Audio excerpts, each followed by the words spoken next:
श्री शांतिनाथ भगवान की, श्री महावीर भगवान की, परम पूजनीय आचार्य भगवान श्री पूज्य पाद स्वामी की, परम पूजनीय आचार्य भगवान श्री समंत भद्र स्वामी की, परम पूजनीय सूर्य विराट सागर जी महाराज की, अहिंसामय विश्व धर्म की।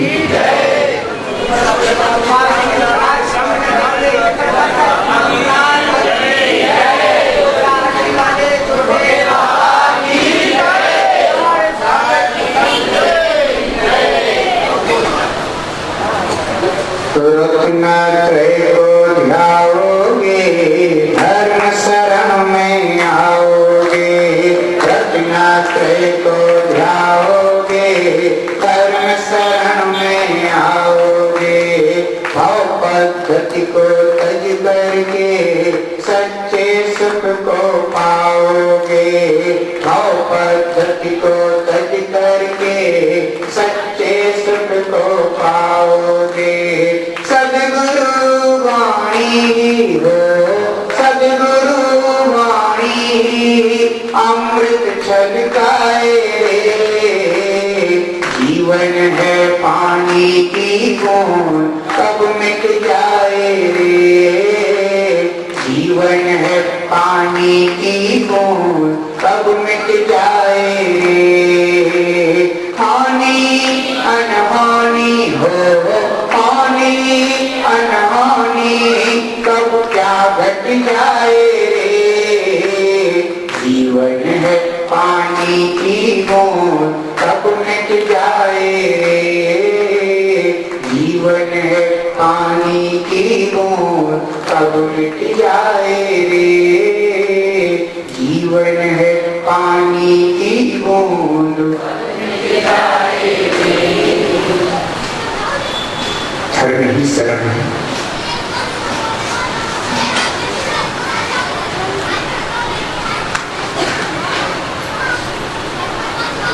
धर्म के बिना जीवन में आनंद नहीं।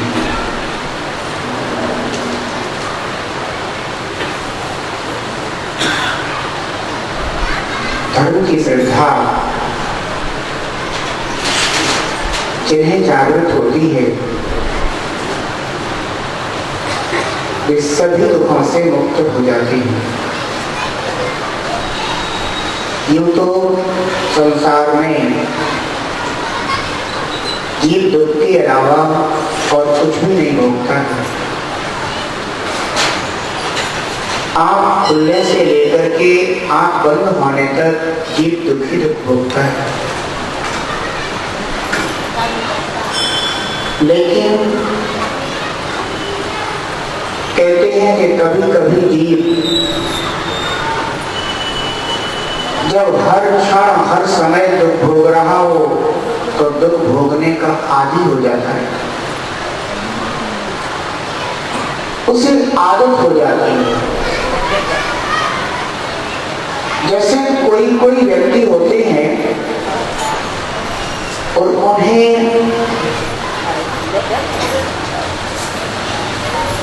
अभक्ष को खाने की आदत हो जाती है, किसी को तंबाकू खाने की आदत हो गई, किसी को बीड़ी सिगरेट पीने की आदत हो गई। ऐसा भी नहीं है कि उनको ज्ञान नहीं है, ऐसा भी नहीं है कि वो जानते नहीं, ऐसा भी नहीं है कि वो पारिवारिक नहीं है। परिवार में रहते हैं, परिवार के लोग उन्हें समझाते हैं तो समझते भी हैं, जानते भी हैं कि हम गलत हैं, समझते हैं कि हम जो कर रहे हैं ये संस्कार अच्छे नहीं है। हमारे परिवार में बच्चों में भी ये बुरे संस्कार आ सकते हैं, हमारे बच्चे गलत राह पर जा सकते हैं। इतने समझने के बाद भी, जानने के बाद भी वो इस तरह से आदत से लाचार हो चुके हैं कि उसके बिना उन्हें कुछ अच्छा भी नहीं हो सकता।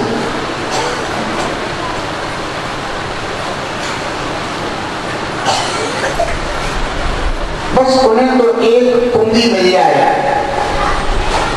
सुलगी हुई, भले फिर गरम गरम रोटी मिले या ना मिले। जबकि कौन नहीं जानता है कि धुएं से पेट नहीं भरता, पेट तो हमेशा भोजन से भरता है। धुएं से ये जीवन नहीं चलता, ये जीवन तो भोजन से चलता है। धुएं से प्यास नहीं बुझ सकती, प्यास मिटाने के लिए, क्षणिक शांति के लिए भी पानी चाहिए। जानते हैं लेकिन आदत से लाचार हो गए, आदत से मजबूर हो गए। अब जरा विचार करो, क्या ऐसी आदतें अच्छी कही जा सकती हैं? जो आदतें हमें परिवार की निगाह में नीचे गिरा दें, जो आदतें हमें समाज के बीच में निंदा का पात्र बना दें, जो आदतें हमारे अपनों के बीच से हमें दूर कर दें, क्या वो आदतें अच्छी मानी जा सकती हैं? क्या ऐसी आदतों को हमें अपने जीवन में डालना चाहिए या ऐसी आदतों से हमें अपने आप को निकालना चाहिए?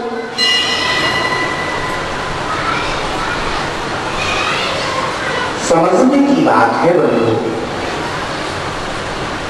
बुरी आदतें जब जीवन में आ जाती हैं, इस तरह जकड़ लेती हैं, एक बार जंजीरों में बंधा हुआ व्यक्ति जंजीरों से छूट सकता है, लेकिन बुरी आदतों से बंधा हुआ लाचार व्यक्ति उससे निकलने के लिए सशक्त है। मानतुंग स्वामी जंजीरों से बंधे हुए हैं, लेकिन वो बुरी आदतों से नहीं बंधे। मानतुंग स्वामी 48 कोठरियों में तालों के अंदर बंद हैं, लेकिन वे बुरी आदतों से बंद नहीं। बुरी आदतों के ताले उनकी आत्मा पर नहीं। उससे छूटने का उपाय तो जिनेंद्र भगवान की भक्ति हो सकती है, उससे छूटने का उपाय धर्म की शरण हो सकती है, उससे छूटने का उपाय आत्मध्यान हो सकता है। लेकिन बुरी आदतें अगर जीवन में आ जाएं, तो उनसे छूटने के लिए ना जिनेंद्र भक्ति रुचती है, ना धर्म रुचता है, ना आत्मध्यान अच्छा लगता है, ना सत्संगति अच्छी लगती है। बुरी आदतों वाला व्यक्ति कभी सद्गुरु की संगति नहीं कर सकता। क्यों नहीं कर सकता? क्योंकि वो जानता है कि यदि मैं सद्गुरु की संगति में जाऊंगा तो उनकी वाणी से सन्मार्ग निकलेगा, लेकिन मैं खोटे मार्ग पे चलने वाला कुमार ही हूं। उसे स्वयं लज्जा आती है, शर्म आती,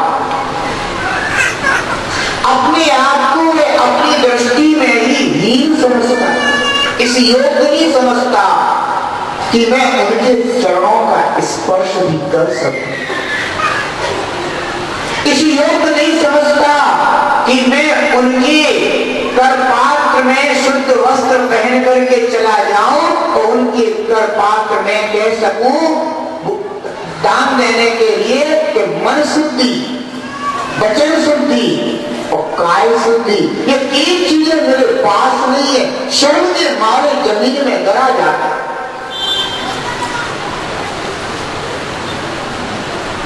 कैसे कह दूं एक गुरु के समक्ष खड़े होकर के कि मेरी मन शुद्धि है? कैसे कह दूं कि मेरी वचन शुद्धि है? कैसे कह दूं कि मेरी ये काया शुद्ध है, क्योंकि मैं अभी अभी सुबह सुबह उठ करके ही धूले से अपवित्र करके आया। मैंने सुबह सुबह भगवान का नाम नहीं लिया, लेकिन मैंने सुबह सुबह विमल गुटका का नाम जरूर लिया। हमें विमल नाम भगवान याद नहीं आया। हमने सुबह सुबह गुरु का नाम नहीं लिया, लेकिन गुरु उनको जरूर गुटका है। कैसे मैं उनके सामने जाकर के कह दूं कि मैं पवित्र हूं, शुद्ध हूं? क्योंकि मैं तो सुबह से लेकर शाम तक अपवित्र ही अपवित्र होता रहता। ये तन को जल क्या शुद्ध करेगा जब तन के अंदर तूने ऐसे ऐसे अपवित्र पदार्थ डाल रखे हैं, तो बाहर की शुद्धि तेरे जीवन को पवित्र करने के लिए कहां काम आ सकती? ऐसा व्यक्ति सद्गुरु की संगति करते हुए भी संबंधित हो जाता है, लज्जित होता है। ऐसी बुरी आदतें हमें बचपन से ही छोड़ देना चाहिए। नन्हे मुन्ने बच्चों को जन्म देना तो बहुत सरल है, लेकिन बच्चों को जन्म देने के बाद उन्हें संस्कार का दूध पिला देना माताओं बहुत कठिन है।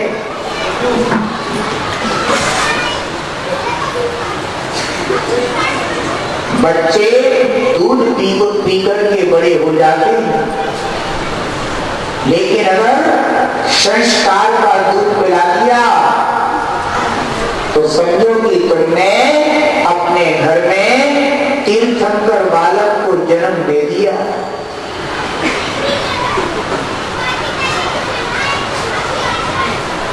अगर तुमने संस्कार नहीं दिए हैं, उन्हें धर्म की महिमा नहीं बताई है,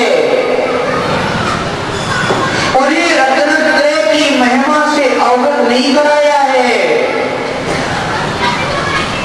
उन्हें निर्ग्रंथ सद्गुरु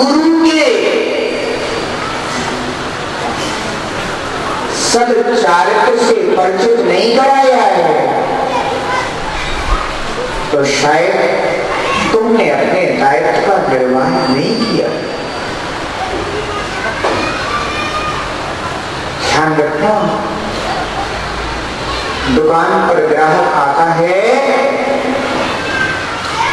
तो उसे असली वस्तु दिखाते हुए कहते हो यहाँ तो सिर्फ असली मिलता है, नकली का कोई काम नहीं है, तुम्हें लेना हो तो लो और ना लेना हो तो रास्ता भी। एक ग्राहक को असली चीज बता देते हो, लेकिन अपनी गोदी में उछलती कूदती हुई संतान को सच्चे देव शास्त्र गुरु की वस्तु से परिचय नहीं कराते। धर्म के काम आए और जब भी तुम्हारा मन चिंतन करे और धर्म का चिंतन करे, बंधुओं ऐसा ग्रस्त ही श्रावक कहलाता है।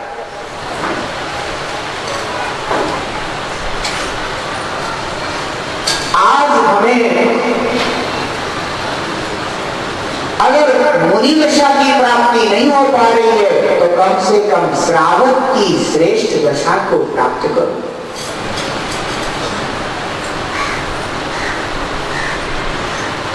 घर को, परिवार को ऐसे रत्नत्रय के सूत्रों से बांधो कि उन्हें ऐसा लगे कि हम एक दूसरे के बिना रह ही नहीं सकते। भोग के लिए नहीं, धर्म के। मैं उन छोटे छोटे बच्चों को अच्छा मानता हूं जो अपने माता पिता से यह नहीं कहते कि हमें चॉकलेट लाना, हमें पिज्जा लाना, नहीं कहते, हमें खिलौने लाना नहीं कहते। लेकिन वे बच्चे मचल ही जाते हैं जब पिता सुबह से उठ करके धोती दुपट्टा पहनता है और मचल जाते हैं कि पापा मैं भी मंदिर चलूंगा। जब माँ साड़ी पहन करके हाथ में डिब्बी लेती है तो शिशु मचल जाते हैं कि माँ मैं भी तुम्हारे साथ मंदिर चलूंगा। वे बच्चे मेरे लिए तो बहुत अच्छे हैं, बहुत बहुत आशीर्वाद के पात्र हैं, क्योंकि उनके अंदर ऐसे संस्कार जन्म ले रहे हैं जिन संस्कारों को अगर थोड़ा सा हाथों का सहारा मिल जाए तो वे संस्कार इस तरह से वर्धित हो जाए, रुद्धमान हो जाए कि एक धर्म का वृक्ष घर में ही लग जाए। लेकिन उन्हें थोड़ा सा सहारा देने की आवश्यकता है, उन्हें थोड़ा सा पानी देने की आवश्यकता है, उनके संस्कारों को प्रोत्साहित करने की आवश्यकता है, उनके उन भावों को आशीष देने की आवश्यकता है। लेकिन अगर बेटा कहे कि मां मैं मंदिर जाऊंगा और मां कहे बेटा अभी स्कूल का टाइम हो रहा है, विचार करना तुमने उस बच्चे को हाथ का सहारा दिया है या उसके सहारे को छीन लिया है। जब कोई नहीं आता बड़े बाबा मेरे दुख के दिनों में वो बड़ी काम आती है।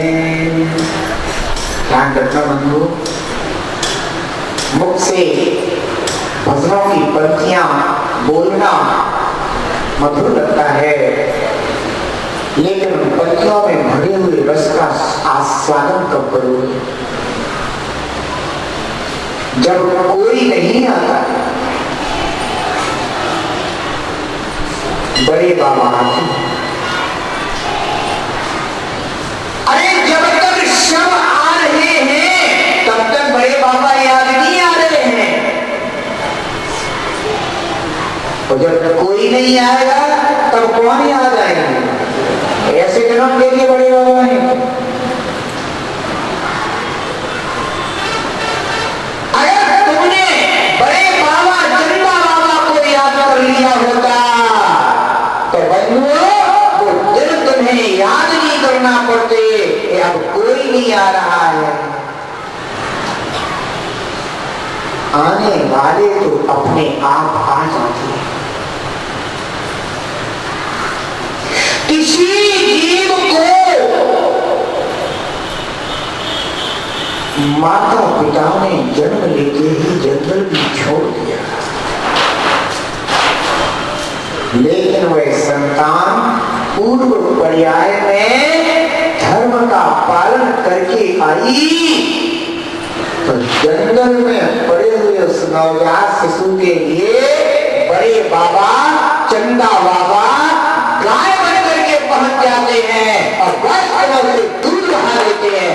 पीले बेटा, जिसका कोई नहीं है उसका ये बड़े बाबा ने, उसका चंदा बाबा है, उसके शांति बाबा है, उनके आदि बाबा है। कौन देता है साथ?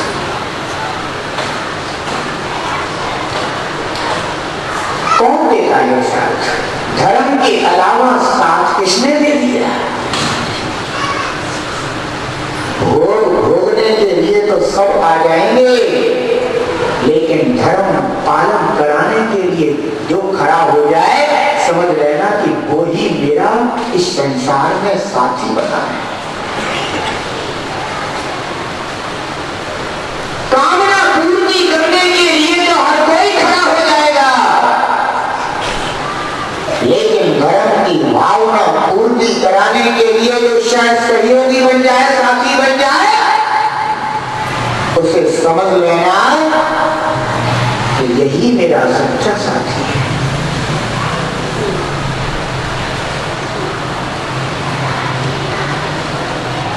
ध्यान रखो,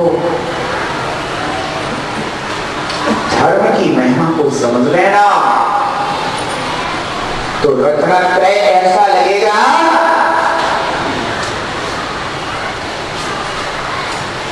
कि चाहे पानी मिले ना मिले, लेकिन रत्नत्रय मिल गया है। महान सती है सीता, राजपुत्री है सीता, राजरानी है सीता, लेकिन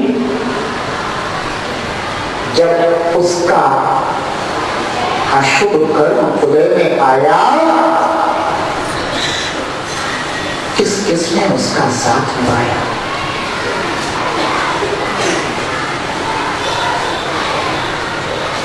पति काम आया, पिता काम आया,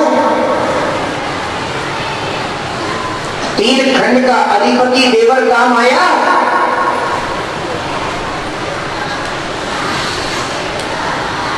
सगे संबंधी रिश्तेदार काम आए, अड़ोस पड़ोस में रहने वाले जिसे सब प्रजाजन माँ कहते थे, माँ माँ माँ, कोई भी काम आए,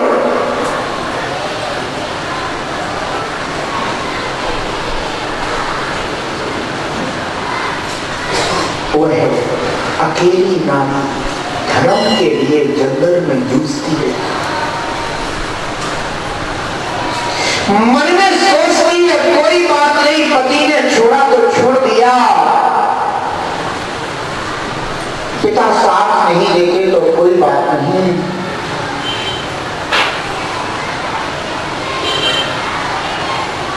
अगर कोई भी साथ नहीं देता तो मुझे उसकी भी जरूरत नहीं है, लेकिन मैं अपने धर्म को नहीं छोड़ूंगी।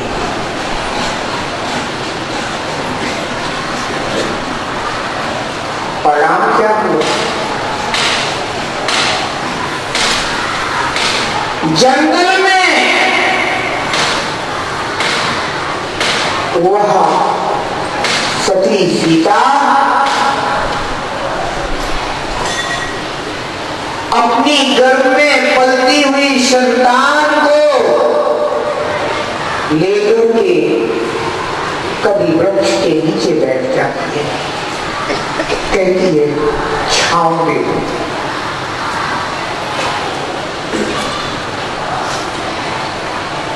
कभी किसी गुफा में जाकर के बैठ जाती है। कहाँ तो राजमहल के सुख और कहाँ ऐसे महान दुख के कोई पूछने वाला भी नहीं है कि तूने भोजन किया कि नहीं किया, तूने पानी पिया कि नहीं पिया।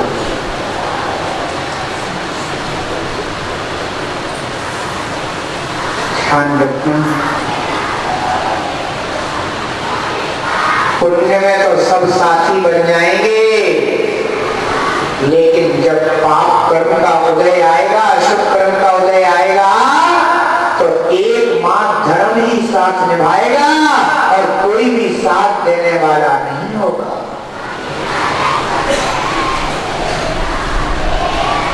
वही सीता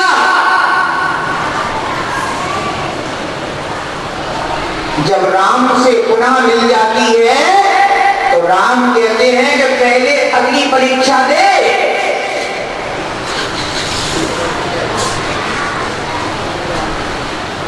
आसमान को छूती हुई ज्वालाएं अग्नि की उठ रही है और पति सामने खड़ा है, देवर सामने खड़ा है, प्रजा सामने खड़ी है। जिन्होंने जन्म दिया है ऐसे माता पिता सामने खड़े हुए हैं। सब तमाशा देखने के लिए आए, जिन्हें तुम अपना कहते हो ना, ये सब तमाशा से ज्यादा कुछ भी नहीं। वे सब तमाशा देखने के लिए आए हैं और एक धर्म पर दृढ़ श्रद्धा रखने वाली वह सीता सती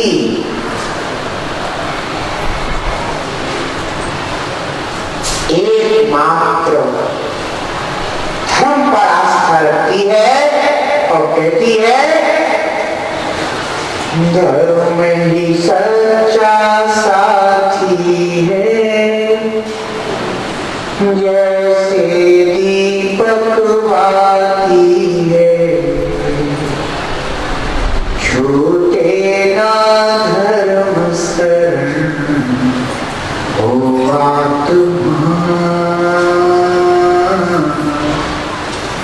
छूटे ना धर्म शरण ओ आत्मा।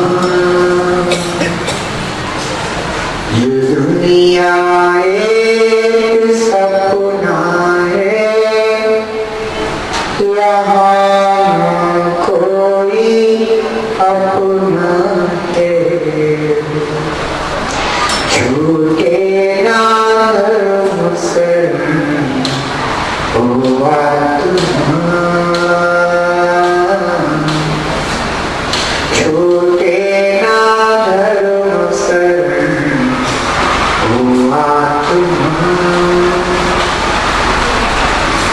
किसी को मिलती है खुशियाँ, किसी को मिलते गम ही गम, पुण्य पाप साथ चलते, किसी के ज्यादा किसी के कम, किसी को मिलती है खुशियाँ, किसी को मिलते गम ही गम, पुण्य पाप साथ चलते, किसी के ज्यादा किसी के कम।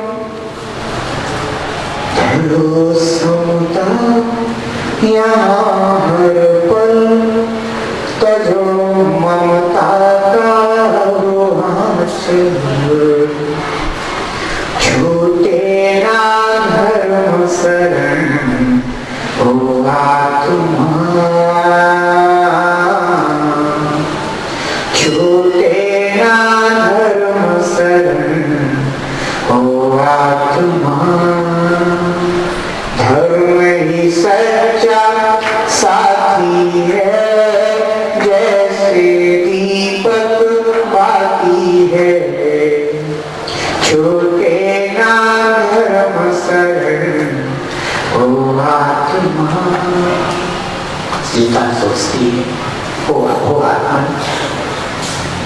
और कोई शरण नहीं है, एक मात्र ही शरण है। वो आत्मन मैं धर्म की शरण में हूँ, अब मेरा कोई रक्षक नहीं है, एक मात्र धर्म ही रक्षक है। हे धर्म मेरी रक्षा करना, हे धर्म मेरी रक्षा करना, हे धर्म मेरी रक्षा करना।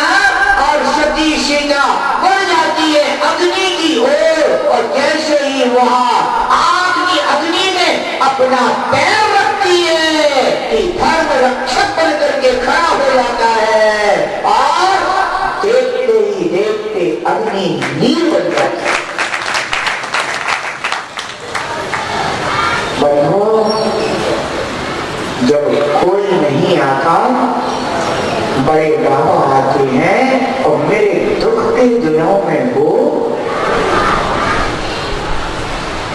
सुख के दिनों में वो शुभ साथी बनेंगे, बिना बुलाए बिना बुलवा के भी आ जाएंगे। कब? जब सुख के दिन, सुख के दिनों में बिना बुलवा के भी आ जाते हैं, बिना टिरौआ के भी आ जाते हैं।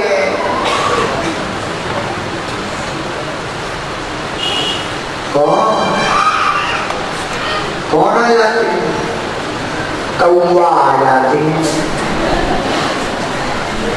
बुलाते हैं क्या उनको? ध्यान रखना, अगर सुख के दिनों में काम आते हो और दुख के दिनों में भूल जाते हो, तो समझना कि ये हमारे साथ साथी नहीं थे, कौआ थे, कौआ।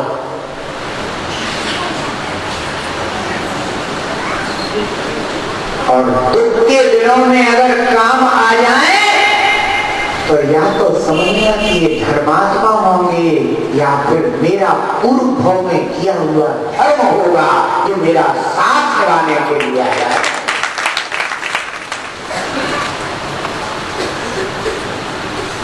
विचार कर लेना,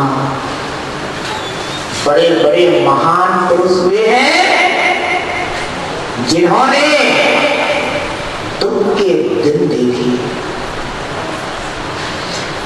घर में रहते हुए गर्भ में संतान हो तो हो सकता है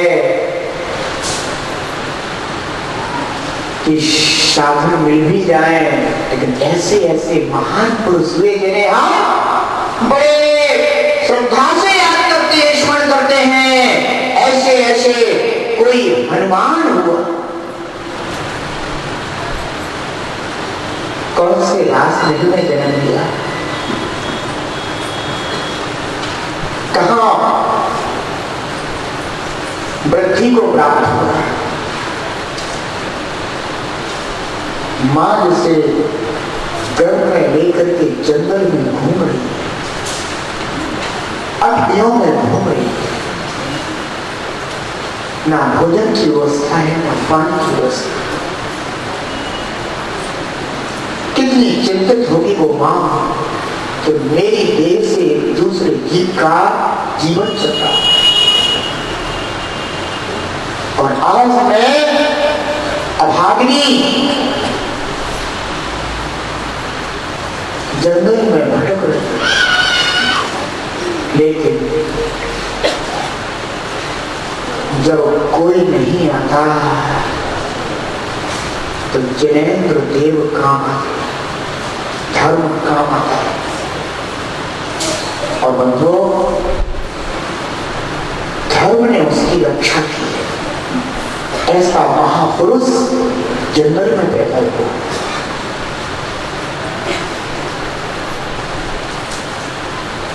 ऐसे अनेकों महापुरुष हैं जिन्होंने ऐसे जंगल में जन्म लिया, लेकिन धर्म नहीं छोड़ा। धर्म ने उनकी रक्षा की। रक्षक कौन है? तुम जिन्हें रक्षक समझते हो वे तभी रक्षक बनते हैं जब तुम्हारे पास धर्म होता है। धर्म ना हो तो अपने भी किनारा कर लेती। ध्यान रखना,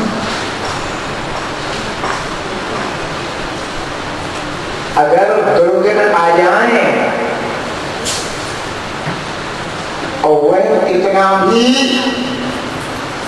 प्यार करने वाला, दुलार करने वाला भाई क्यों ना हो,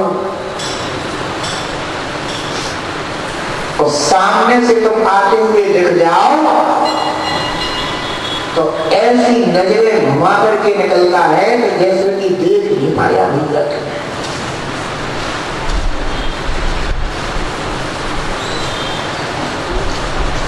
सत्य कह रहा हूं, अगर सत्य समझ में आ जाएगा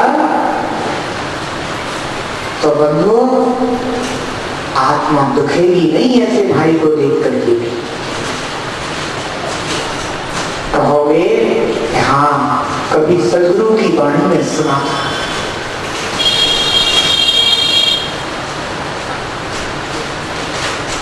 लेकिन ऐसे समय में भी अगर तुमने कभी धर्म नहीं छोड़ा तो बंधुओं धर्म उसकी रक्षा करने के लिए तत्पर हो जाता है।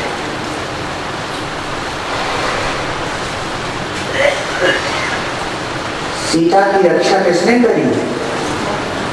धर्म ने करी।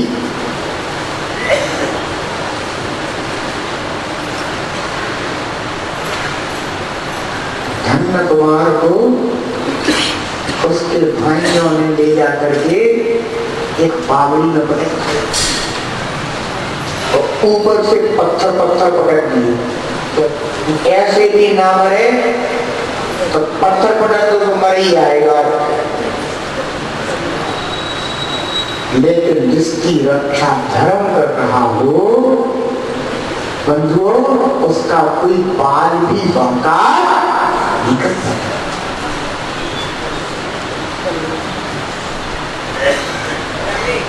गज कुमार महाराज की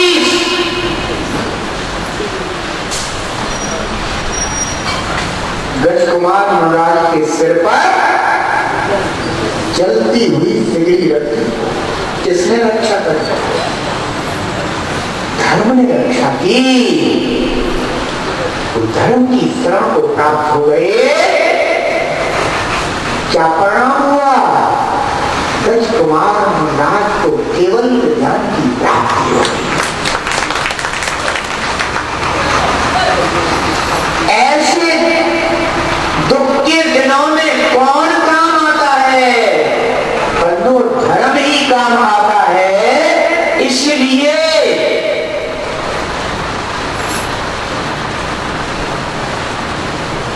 सुख को भूल जाना, अपनों को भूल जाना, लेकिन कभी जीवन में धर्म को मत भूलना।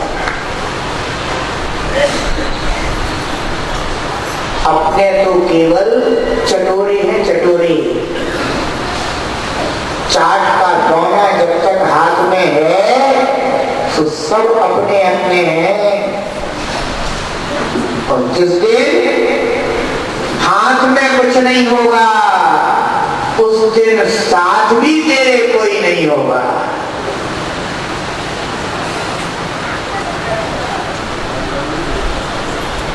साथ निभाएगा ना कोई, घर में ही साथ निभाए रे। दीवारों में कह दिए पंछी, जाने कब उड़ जाए।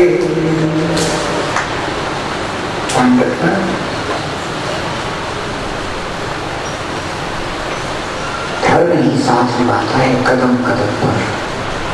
प्यास पानी नहीं बुझाती, प्यास तो धर्म बुझाता है, दिखता नहीं।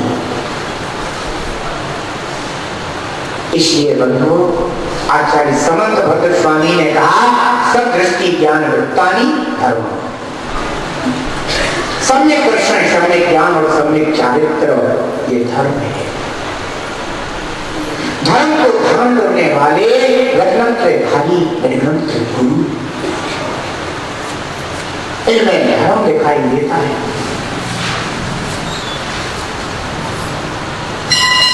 इस धर्म की आस्था जिस दिन तुम्हें दिखाई दे जाएगी, उस दिन बंधुओं तुम्हारे अंदर की धर्म की किरण फूट जाएगी।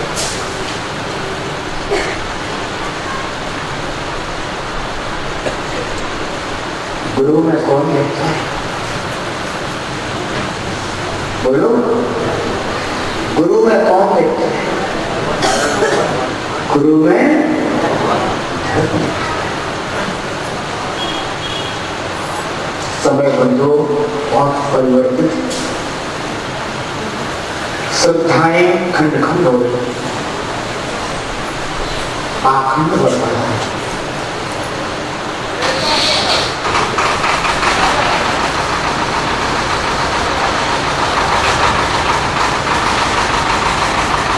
वर्तमान में श्रद्धा जिस तरह से तहस नहस हो रही है बंधु, इस सब काल की ही नियति कहें। एक समय ऐसा था जब निर्ग्रंथ गुरु नगर में प्रवेश करते थे ना, तो सब तरफ श्रद्धा ऐसी दौड़ करके उमड़ पड़ती थी,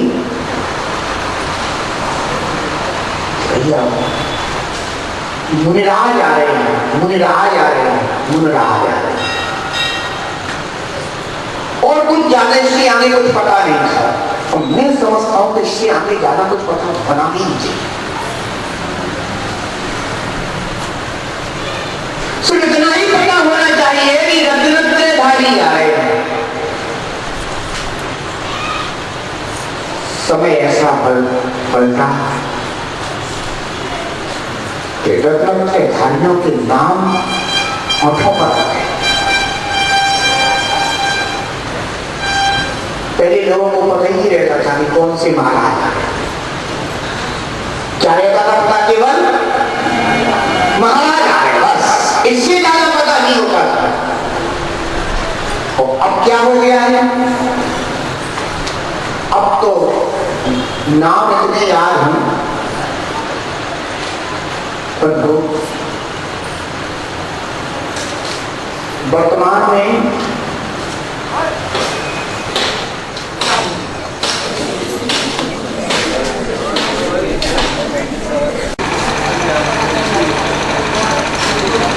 श्रावक को सिर्फ इतना पता होता था कि महाराज आ रहे हैं, महाराज आ रहे हैं, लेकिन अब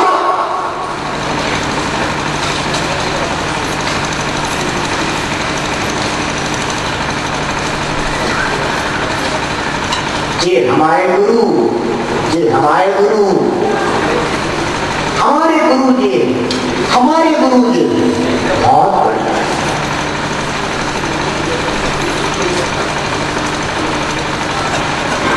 गुरु बन गए, गुरु भी चाह रहे कि हमें बांट लो।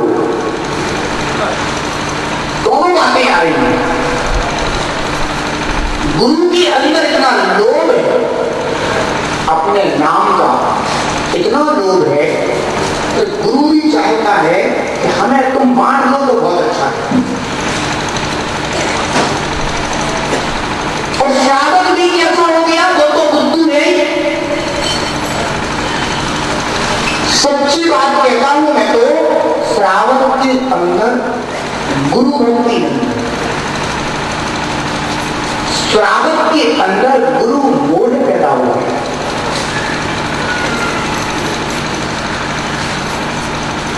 गुरु भक्ति नहीं है, गुरु मोह पैदा हो गया है। परिवार में मोह करने वाला फिर भी तो सुगति को प्राप्त हो गया, लेकिन गुरु में मोह पैदा करने वाला दुर्गति को नहीं प्राप्त होगा। क्यों? क्योंकि अब गुरु का बंटवारा हो गया। और पहले कौन थे? महाराज। पहले साधु भक्ति थी, गुरु भक्ति थी, और अब कौन हो गए हैं? गुरु में अब हो गया है मोह पैदा, भक्ति पैदा नहीं। अगर गुरु भक्ति होती तो रत्न क्या दिखाई देगा? और अब गुरु में मोह पैदा हो गया है तो क्या दिखता है? हमारे बड़े गुरु हैं, रत्नत्रय वज्रत्रय अब नहीं दिखता। अब तो केवल यही है हमारे गुरु।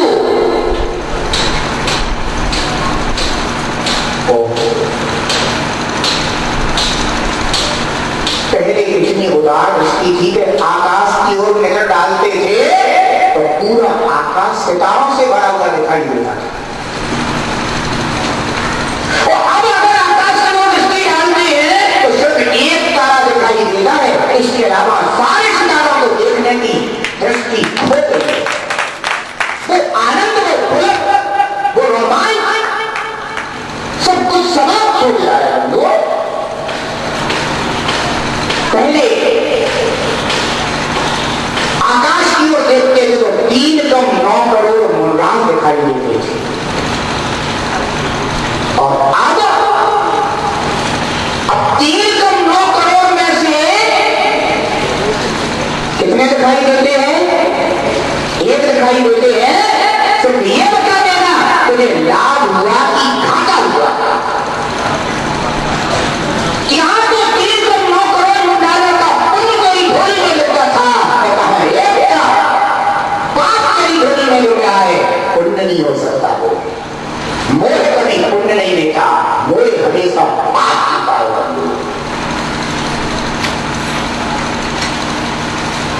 मैं एक जगह गया तो एक श्रावक खड़ा हो गया, बोला बाप तो ये ही होता है। क्या बोला मुझसे? सभा में क्या बाप तो ये ही होता है? मैंने कहा तुम पाप से पैदा हुआ है, इसलिए साधु में पाप दिखाई दे रहा है। मैंने कहा कि ये साधु में पाप दिखाई दे रहा है तो तू जरूर पाप से पैदा हुआ है, क्योंकि अगर बाप ही देख जाता तो तेरा एक था जिसने तुझे कहना है। अरे साधु में भी अगर तुझे पाप दिखाई देने लगा तो साधु में तुम साधु करते देगा, रत्नत्रय करते देगा, रत्नत्रय धारी करते देगा। बंधुओं, ऐसी मोह दृष्टि पैदा हो गई है। घर के बाप को बाप कहेगा और अगर उसकी सेवा भी कर लेगा तो भी बंधुओं स्वर्ग में तू जा सकता है, लेकिन साधु को बाप कह करके अगर तुमने मोह पैदा कर लिया तो बंधु अधोगति का पाप नहीं बनेगा, कभी धर्मात्मा नहीं बन सकता। क्योंकि साधु में धर्मात्मा, साधु को देख करके तेरे अंदर धर्म दृष्टि कभी आएगी जब तुझे उनका रत्नत्रय दिखाई देगा। धर्म दिखाई देगा तो धर्मात्मा दिखाई देगा। बंधुओं, मैं सोचता हूं, विचार करता हूं कि अहो आज एक गुरु बनाने की पद्धति चल पड़ी और साधु भी ऐसे, लोग ही साधु ये भी चाहते हैं कि देख मैं ही तेरा गुरु। इसके अलावा बाप तो एक साधु भी कह रहे हैं बाप तो ऐसा ही होता है, सबको वो सिखा रहे सब बाप एक होता है। अरे लानत है तेरी पापियत पर, बाप बनने के लिए निकला था तू। अरे विवाह कर लेता बाप बन जाता, साधु बनकर के बाप बनने की चाह पैदा कर रहा है। जरा सुनो, अगर कोई बाप साधु बनने की चाह पैदा करे तो सोचती है कि इसका विकास हो गया, लेकिन अगर साधु बनकर के कोई ये सोचेगा मैं बाप बन जाऊं तो इसका विकास हो गया। आश्चर्य होता है मुझे ऐसे साधुओं के प्रवचनों पर। ये प्रवचन दे रहे हैं इनके प्रवचन के अनंत के वचनों से मेल खाते हैं? क्या ज्ञानेंद्र भगवान की वाणी से मेल खाते हैं? इनके प्रवचन से मोह पैदा करते हैं, इनके प्रवचन से लोभ पैदा करते हैं और ऐसे श्रावक उनके मोही बन जाते हैं और मोही बन करके बंधु धर्म को तहस नहस कर देते हैं। उन्हें तो सच्चे साधु की आस्था नहीं आती, उन्हें सच्चे साधु की श्रद्धा नहीं आती। ध्यान रखना बंधुओं, अगर आज धर्म की इस धरा को अगर आगे ले चलने की जिम्मेदारी है तो आज हमारी आपकी जिम्मेदारी है। कोई दूसरा धर्म के रथ को खींच करके नहीं ले जाएगा, हमें और आपको मिलकर के धर्म के रथ को खींचना है। इससे ध्यान रखना बंधुओं, अगर कोई साधु ये कह दे तो देख बाप तो एक ही होता है, गुरु तो एक ही होता है। तो कहते ना जय जैनेन्द्र, मैं तो तुमने साधुपना देखने के लिए आया था, ये खोटापन देखने के लिए मैं तुम्हारे पास नहीं आया था। तो तुम्हारे अंदर भी इतना लोभ हो सकता है, भक्तों का लोभ इतना भयंकर लगता है साधु को, तो ख्याति पूजा और लाभ में डूब जाता है।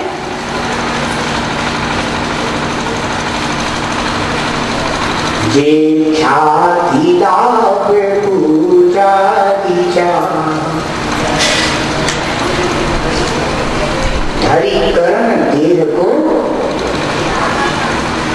धरि करण विविध विविध देहदार। ओहो, अनेक प्रकार के तप कर रहा है, हुक्म कर रहा है। तब क्या कर रहा है? जो लोभ में जीता हो वो भूख मर रहा है, दूसरों को देखने में आता है कि तब कर रहा है।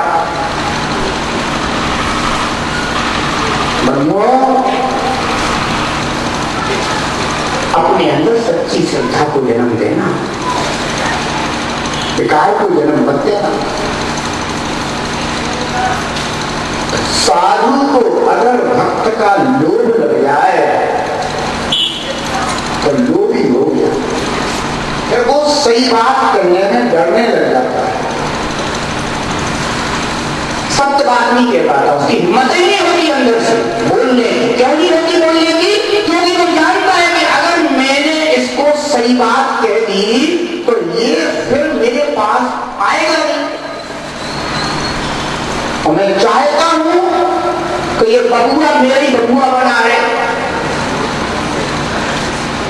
ये बबुआ किसी दूसरे का ना हो जाए। लोग भीतर जन्म लेता है तो फिर क्या करेगा? पर वो जैसा कहेगा वो उसके लिए वैसे ही, हाँ बिल्कुल बिल्कुल ऐसे ही है, ऐसे ही। बंधु, ज्ञानेंद्र भगवान की जो वाणी है ना, वह वीतरागी के द्वारा कही जाती है, कभी रागी के द्वारा नहीं कही जाती। क्यों नहीं कही जाती?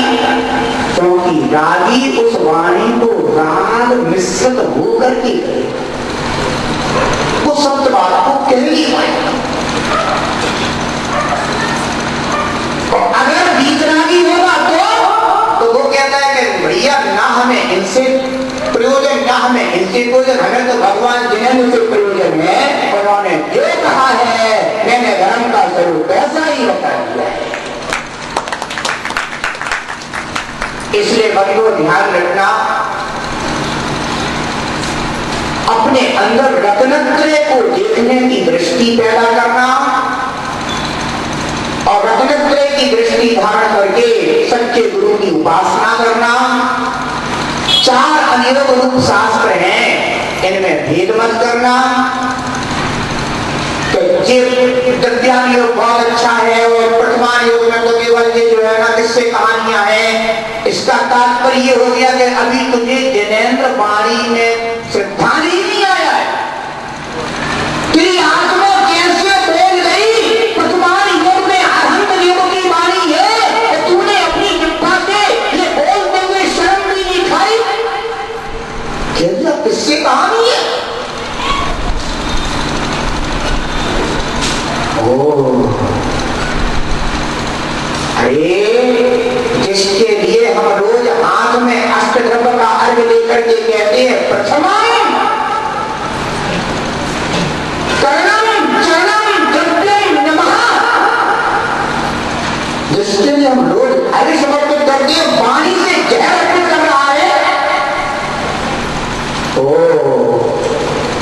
अभी जन्माने की सच्ची श्रद्धा नहीं है। अन्यथा बंधु जहाँ चार अनियोग रूप साथ दिखाई दे जाए वहां एक में राग नहीं होगा। नहीं नित्यानी वही बढ़िया होता है, नहीं हमें तो तराने वही अच्छा लगता है, नहीं हमें तो चढ़। अरे भाई तू जन्मानी में भेद कर रहा है, तू कोई है, कोई जन्मानी का कोई हो गया, शास्त्र कोई हो गया, तेरे अंदर शास्त्र भक्ति नहीं। अगर शास्त्र भक्ति होती तो चारों अनियोगों की वाणी को अमृत मान करके और कैसा धन्य है, धन्य है, धन्य है। सच्चे देव बंधु, सच्चे देव जिनने अनंत दर्शन, अनंत ज्ञान, अनंत सुख और अनंत वीर्य ऐसा चतुष्टय प्रकट कर लिया है। वे सब हमारे कौन हैं? सच्चे देव हैं। केवल बड़े बाबा हमारे बाबा नहीं है, हमारे सब बाबा बड़े बाबा हैं। हमारे लिए तो चंदा बाबा भी बड़े बाबा हैं। ध्यान रखना, क्यों? क्योंकि जहां अनंत चतुष्टयधारी केवल दशा को प्राप्त हुए हों, वे सब बाबा हमारे कौन है? बड़े बाबा हैं। सच्ची श्रद्धा लाओ। एक में अगर श्रद्धा आएगी तो अन्य में अपने आप हीरता जैसी दृष्टि आ जाती है। फिर नहीं आता कि ये है हमारे बड़े बाबा, नहीं आती, यही हम करते हैं। ओहो, क्या हो गया संस्थान में? धर्म नहीं आया, सदृष्टि नहीं आई, सज्ञान नहीं आया। इसलिए बंधुओं ध्यान रखना, सच्चे देव, सच्चे शास्त्र, सच्चे गुरु, इनको देखने की सदृष्टि उपरेला करो। अवश्य ही बंधुओं धर्म तुम्हारा रक्षक बन जाएगा, प्रहरी बन जाएगा। चाहे तुम राजमहल में हो और चाहे तुम जंगल में हो, धर्म को कोई रोक नहीं सकता। हर जगह साथ देने के लिए स्वतंत्र है। बाकी तो सब साथी तुम्हारे रोके जा सकते हैं, लेकिन धर्म को साथ देने से कभी कोई रोक सकता नहीं है। लेकिन धर्म का साथ लेने वाली वो श्रद्धा चाहिए, वो है तो साथ। अवश्य ही धर्म की श्रद्धा आएगी और मिथ्या दर्शन, मिथ्या ज्ञान और मिथ्या चारित्र, जिसे आचार्य भगवंत कहते हैं भव पद्धति, संसार की पद्धति। बंधुओं, वह संसार की पद्धति अवश्य ही छूट जाएगी। एक जगह तो मैंने यहां तक सुना था कि एक साधु कह रहा था, एक साधु कह रहा था कि मैं और मेरा संग बस इन्हीं को चौके लगाना, इन्हीं को हार कराना, और कोई आ जाए तो देखो तो भैया कितना भोजन का राजी होगा ये साधु, नहीं होगा क्या? अरे अगर तुझे अपनी व्यवस्था करनी थी तो घर बना लेगा, घर में व्यवस्था कर लेगा। तूने तो अपनी भोजन की व्यवस्था घर में कर रखी है और तेरा कहा कि मेरे लिए खिलाना, इसके बड़ा भोजन का कीर्ति और कौन दूसरा हो सकता है? सच्चा साधु होगा तो क्या कहेगा कि भगवत आत्मा हो। जब भी तुम्हारे नगर में कोई भी निर्ग्रंथ पात्र आ जाए तो अपने घर से खाली मत भेज देना उनको। द्वार पर अगर कोई भूखा आ जाए तो उसे भोजन करा के भेजना। अगर पात्र मिल जाए तो कभी उनको अपने घर से बिना आहार किए मत भेज देना। एक लोटा जल भर करके लाना और कहना भगवान आपका कमंडल कहाँ है, मैं इसमें जल डालना चाहता हूं। लेकिन कभी आत्मा में वो भाव मत ले आना कि कौन से संग के और कौन से फलाने के और कौन से ठिकाने के। अरे के संग वाले तुम्हें संग जो मोहे के बंधन तुम्हें जाना। हम श्रावक हैं, स्वतंत्र हैं, हमारी तो रत्नत्रय में आस्था है, हमारी चेहरों में आस्था नहीं, चारित्र में आस्था है। बंधुओं, जिस दिन यह आत्मा अंदर से ऐसी श्रद्धा से भरेगी, हमारा धर्म बंधुओं आज भी पल्लवित होगा, पुष्पित होगा, खिलेगा, फूल वर्षेंगे, फल आएंगे, छांव मिलेगी, जीवन आनंदित होगा। क्योंकि पंचम काल के अंत तक धर्म जाएगा, लेकिन इन भोजन के लोभी ढोंगी साधुओं से धर्म नहीं जाएगा। धर्म तो जाएगा बंधुओं तो सच्चे वीतराग धर्म में आस्था रखने वाले सच्चे श्रमाओं से ही हमारा धर्म पंचम काल के अंत तक जाएगा। इसलिए ध्यान रखना बंधुओं, भगवान समंत भद्र का डंका अगर उन्होंने बजाया है तो पंचम काल के अंत तक इस धरा पर बसते रहना चाहिए। उन्होंने कहा है रत्नत्रय ही धर्म है, तो मिथ्या दर्शन, मिथ्या ज्ञान, मिथ्या चारित्र ये संसार का कारण है, संसार में गिराने वाला है। इसलिए बंधुओं, सच्ची आस्था पैदा हो। धर्म हमेशा साथ देता आया है, धर्म आज भी साथ दे रहा है। तो धर्म तुम्हारा अंत में भी जब तुम्हारे लिए कोई पानी पिलाने वाला भी नहीं होगा, तब भी अगर तुम धर्म को याद कर लोगे तो धर्म तुम्हें अमृत पिला देगा।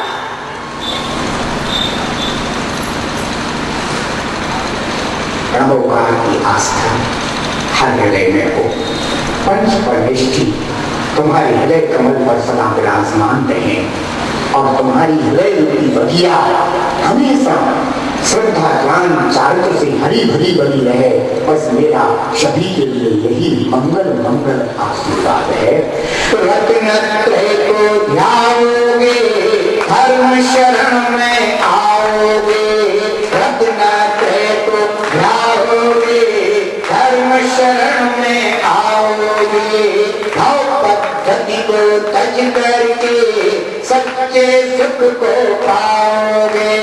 सद्गुरु वाणी हो, सद्गुरु वाणी अमृत छलका